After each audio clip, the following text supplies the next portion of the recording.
Bismillah ar-Rahman ar-Rahim. We have reached Hadith number 11 from Al-Arba'un al-Nawawi, the book of Hadith that was compiled by Imam al-Nawawi rahimahullah. عن أبي محمد الحسن بن علي بن أبي طالب رضي الله عنهما قال حفظت من رسول الله صلى الله عليه وسلم. Hassan bin Ali bin Abi Talib رضي الله عنهما, he mentions that I memorized these words from Nabi sallallahu alayhi wasallam. He says that Nabi sallallahu alayhi wasallam said, دع ما يريبك إلى ما لا يريبك. رواه الترمذي والنسائي. It is mentioned in the book of Imam al-Tirmidhi and al-Nasa'i, and this hadith is considered or classified as Hasan. And in this hadith, he says that the words of Nabi sallallahu alayhi wasallam leave the things that are doubtful for the things that are not doubtful. And from this very short hadith, دع ما يريبك إلى ما لا يريبك, the scholars, they derive so many important rulings in Islam.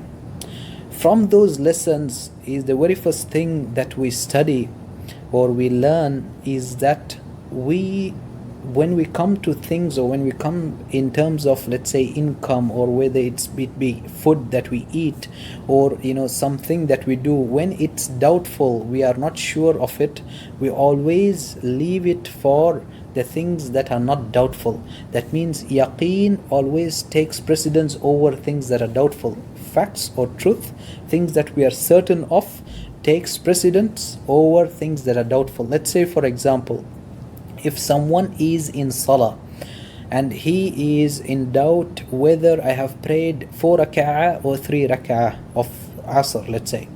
He is certain that he prayed 3 rak'ah for sure. He is doubtful that whether he has prayed the 4th rak'ah or no.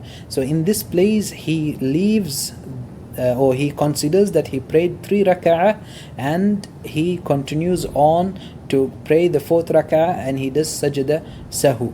So likewise, let's say, for example, someone, he is doubtful whether he is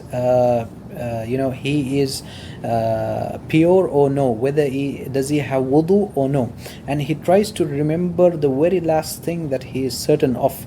And let's say, for example, the very last thing that he remembers is that he is certain of wudu, then here that it is taken that he is or having wudu.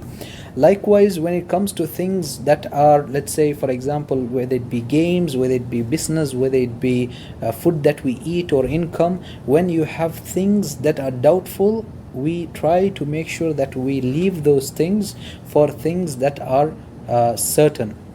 And also from here, the scholars, they mentioned about the rulings of ihtiyat, when there are possibilities of something being doubtful. And in this place, it is the ruling is applied on the person himself, that he leaves things that are doubtful and not al-ihtiyat lil-ghayr. That is, the rulings are not applied for the other person. Let's say, for example, I have a chicken meat in front of me, and I have so far everything seems halal. I bought it from a halal shop, and everything is good. Let's say, for example, I hear a rumor about, let's say, so and so does some kind of things, but I'm not sure of it, and I'm doubtful about this manner, and I'm having doubt on this meat whether it was slaughtered in a halal manner or no. In this place, I leave it for my goodness, that okay, this is doubtful, so I'll just leave it for things that I'm certain of, where I have another meat which is I'm certain that it was slaughtered in a halal manner.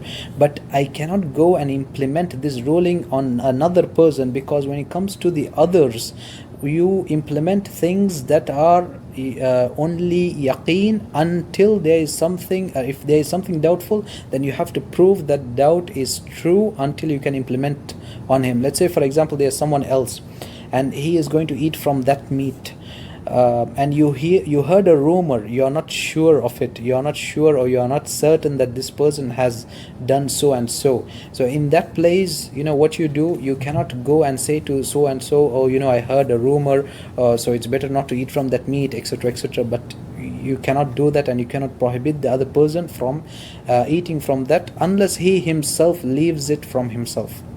And likewise also the scholars, they tell us to be careful about leaving things which are halal and certain, because we want to be careful, right? Because this hadith tells us to be extra careful about things, so that we be from the tayyib, we be from the pure, we be from the ones who are righteous.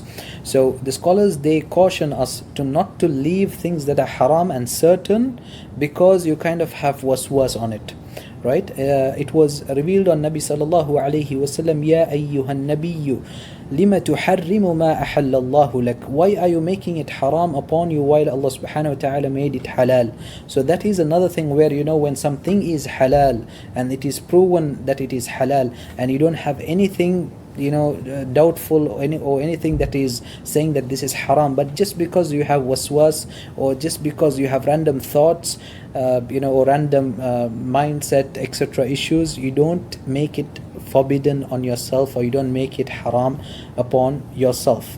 And when we have things that are really doubtful, it is always best that we leave it for things that are halal and that are certain, which are not doubtful. May Allah subhanahu wa ta'ala make us from the ones who are righteous, and the ones who have halal income, and who wear halal and eat halal and drink from things that are halal.